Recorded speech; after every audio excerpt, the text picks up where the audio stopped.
farmers, there is a need for discussion. The current food systems. I've been an actor in the food system for the last 8 years, but the same challenges repeat themselves each and every year. Like when you look on the food systems in Kenya and also in Africa, you realize there is a certain trend. If it is not about the rainfall, it's about either there is floods which destroys now the farmlands, or there is drought which now affects now the fields. And it's the same case. It is the same case it cuts across. And when I look at a good case study like in Kenya, you realize like 98% of the Kenyan ecosystem is rain fed. What normally happens if it does not rain, Kenyans don't feed. That is a sad reality. It means 98% of Kenyans, if it does not rain, they will not be able to get now a basic necessity as food. And this is something we need to have a discussion as farmers, not just as poultry farmers, but as farmers across the board. Because now this challenge now affects even the livestock sector where I'm in, and I'm seriously working on it to see on how I can make it more sustainable, and I can be able to assist more farmers on how they can be able to save cost when it comes down to poultry farming and also other forms of livestock farming. So it's something which really needs a discussion because it's affecting us each and every time. I remember 2020 and the 2023. That is the first time I saw the cost of maize now moving from 30 Kenya shillings per kilogram to around 120 Kenya shillings. Where I am in Bungoma, the cost of maize we normally buy at Gorogoro. So one Gorogoro moved to 250 Kenya shillings. It has never happened in history of farming in Kenya. And this was necessitated by now the drought season, which ran now for almost 2 years. And you can see now, in that case, we'll need maize, we'll need food crops, we'll need the African leafy vegetables, we'll need chicken, we'll need livestock. They need to survive in such a situation. Then, now we finished the drought. Last year, 2024, between April and July, we also experienced a very serious floods. You remember in Kenya, it swept huge swamps of land, leaving very many farmers again still wondering which is the best way. And the major question, which is the best way to these food systems in Kenya and also in Africa to make at least farming sustainable. Yes, there is now the introduction of the smart irrigation and the solar irrigation systems, but how many people can afford? I had that chance. In my breeder farm, I use a pump I purchased and also a solar which I purchased. That system alone, a pump and a solar, just to move water from now the well, now to the main reservoir, it costed me around 120,000 Kenya shillings. And I also tried to move to Davis and Shortlift. I tried to go to Solar Culture, different different manufacturers of these and the suppliers of these solar pumps. Then I asked myself, this one is only for my poultry farm. What about the farmer who is not able to afford all this and is in the village, cannot be able to get all this? Then I asked myself, yes, we have these ones, but how many people can afford the same? Is a question which will need a lot of discussion. Um, you see now, like us, who we are in the animal agriculture, like me in my breeder farm, I breed now the one breed, improved Kenyeji Saso breed, called NEO-HEN Saso chicken. But one thing which has been very crucial is feeding. Now the process of feeding repeats itself each and every day. And for you to get better results in poultry farming, you need now to have the best ration when it comes to feed formulation, and also the birds need to get food with all the ingredients. Failure to do that, your birds are not going to lay for almost the longest period. But now, maize goes down a little bit, it goes up, and it is because of climate change.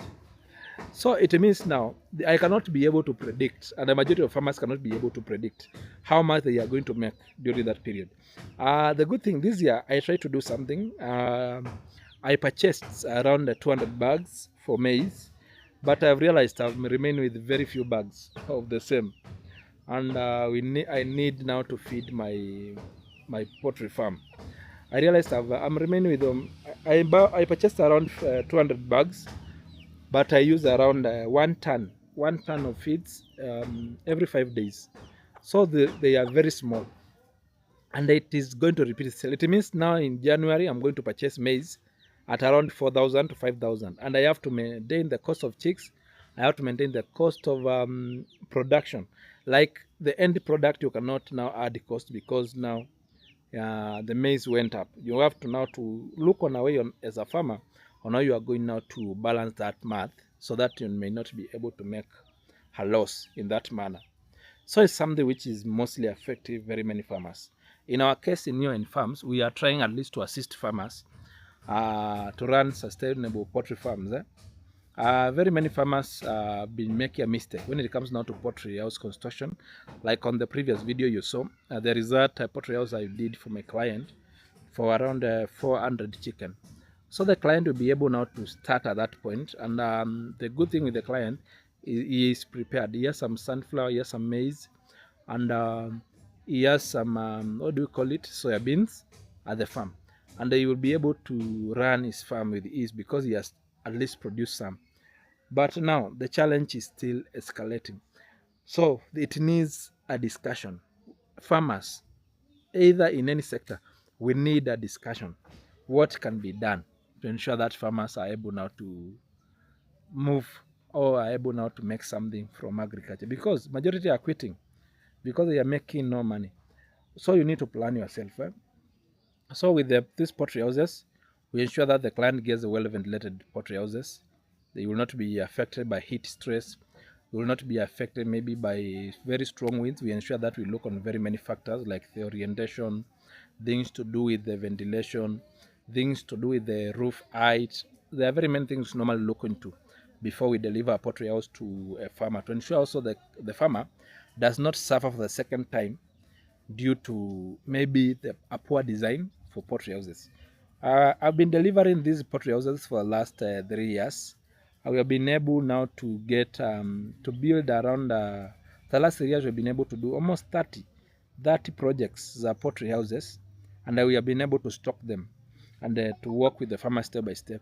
So the secret now in poultry farming is you as a farmer to, when the people are harvesting maize and the cost of maize is low, make sure you purchase a lot, then you store, and you are going to use them now in your feed as you are in feed formulation when the prices go up. So if you have the capability, you can buy up to which is going to take you up the next farming season. But we need to do something on that. We are looking on ways on which we are going to cut cost. We have tried hydroponic fodder. Some are working, but we are on the process of making it work better and replicate to very many farmers.